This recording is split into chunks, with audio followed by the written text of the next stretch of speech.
अस्सलाम वालेकुम। हाँ जी उस्ताद जी क्या हाल है, ठीक हो? कदों आए पाकिस्तान? अच्छा चुप करके जाने हो, चुप करके आ जाने हो। और उस्ताद लुकमान साहब क्या हाल है, ठीक हो?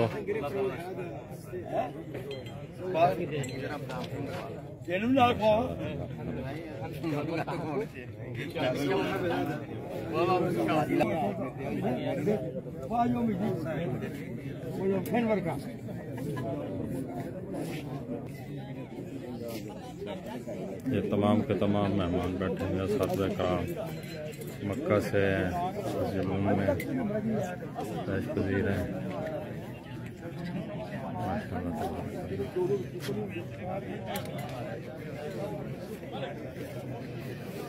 और जी ठीक ठाक हो? उस्ताद जी आए ने कि नहीं? कदों आ रहे हैं? अच्छा अच्छा चलो लपा खैर कर। हाँ अदनान भाई कब आए? अच्छा और राणा साहब तुम सुनाओ ठीक ठाक हो?